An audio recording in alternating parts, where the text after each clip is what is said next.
शिवसेना प्रमुख बाळासाहेब ठाकरे यांना त्यांचे विचार या ठिकाणी त्यांनी मांडावे तशी विनंती करतो.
जमलेल्या माझ्या तमाम महाराष्ट्र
संदेश पडत नाही काय जिंकण्याची.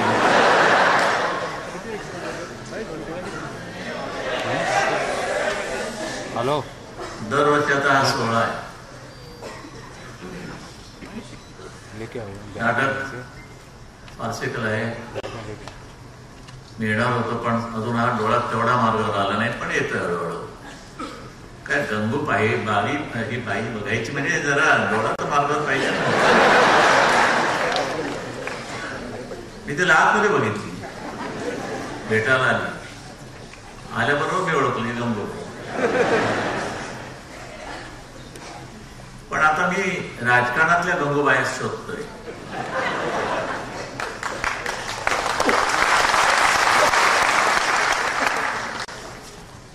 बरेचसे रंगेच भेटले. 2 दिवस माझी मुलाखत चालू आहे सामन्यामधून, काल आणि आज पण आलेली आहे. ज्यांची करायची तेवढ्यांची केली.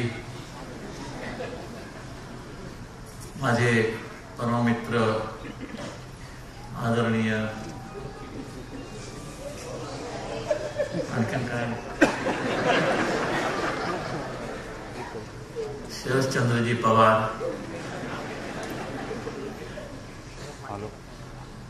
जे उदार अंतःकरणाचा माणूस आहे तसे ते पण उदार आहे. जवान जवानचे चालते, काही शिल्लक ठेवलं नाही. कारण मला वस्त्र असा आतमध्ये ठेवायला वेळच मिळत नाही आणि केला तरी खिशात ठेवता येत नाही. कोण कधी भेटेल काही सांगता येत नाही. मी पवारांची कधी हजामत केली नाही, पण करण्यासारखं काही राहिलंच नाही. हा, हे काय मात्र मी माझ्या वस्त्राची धार त्यांच्या डोक्यावर करत असतो. गुळगुळीत असल्यामुळे धार करणार चांगला आणि धार पण सॉलिड होते. सगळं झालं. बाबरी मस्जिद झाली, दानवर झाले, सगळे झाले. आता बोलण्यावर असं काहीच राहिलं नाही. तरी पण ते खवचटपणे अशा काही गोष्टी चाललेल्या असतात. खास करून आमचे ते राज आणि उद्धव या जोड्यांमध्ये अजून फुटत नाही. आता राजचा वाढदिवस झाला, 27 जुलैला उद्धवचा वाढदिवस. एक व्यंगचित्र काढून माझ्या डोक्यात मी हलकट कल्पना येतात. मी त्या दिवशी मातोश्रीच्या इकडे 3 रांगा करणार असतात, 3 रांगा. त्या रांगा अशा राहतील की उद्धव ठाकरे त्यांचे समर्थक, दुसरे राज ठाकरे त्यांचे समर्थक, आणि मध्ये एक स्वतंत्र लाईन तिथे लिहिणार आग लावी पत्रकार. त्या प्रत्येकाचा मान राखलाच पाहिजे ना, असं कसं करून चालेल? समर्थक बिझनेस काय प्रकार आहे मला काही कळत नाही. पण मी या सगळ्यांना निक्षून सांगू इच्छितो की शिवसेनेत समर्थक वगैरे भानगड नाही.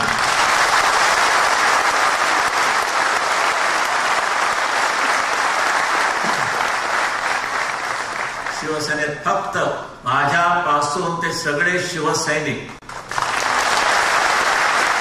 हे शिवसेनेचे समर्थक आहेत, एकमेकांचे कोणी नाही. एवढं लक्षात ठेवा.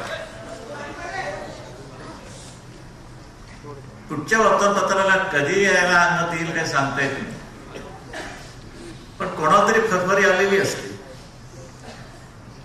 कोणीतरी फेटून आज काही देत पडलेला असतो साधा रोज सकाळी. मध्यंतरी टाइम्स ऑफ इंडियाला आला. आमचे सुरेश प्रभू शिवसेना सोडून गेले राष्ट्रवादी. मला न सांगता गेले. आमचे आढळराव शिवसेना सोडून राष्ट्रवादीत गेले. तेही असेच गेले. शिस्तीच्या दृष्टीने बघा, तुम्ही सांगून जा ना कुठे जायचं ते. पवार कसा सांगून जातो की मी सोनिया गांधीला सोडली, पुन्हा आल्यानंतर सांगतो मी सोनिया गांधीला धरली. प्रामाणिक माणूस, असे प्रामाणिक माणसं मला हवेत शिवसेनेमध्ये. पण झाले गेले. तो एक सुबोध मोहिते, ते आता तिकडे त्यांच्याकडेच अडकले विदर्भामध्ये. सुरेश प्रभू गेले आणि बघितलं वातावरण, कंटाळले आणि पुन्हा शिवसेनेत आले. या इकडे शिवसेनेत कुठे आलेत ना? नाही या ना इकडे वरती, त्यांना पडू द्या. खरंच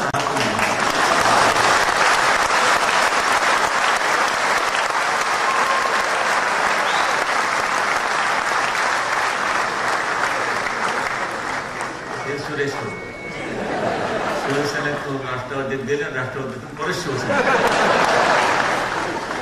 दुसरे आमचे आढळराव ते गेले, कंटाळले, पुन्हा शिवसेनेत आले. या आढळराव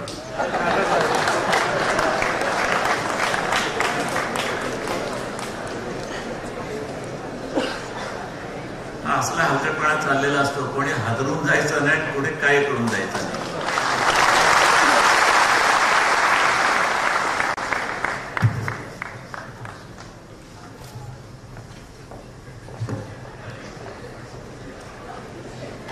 आढळरावांनी टाइम्स ऑफ इंडियाला पत्र लिहिलं.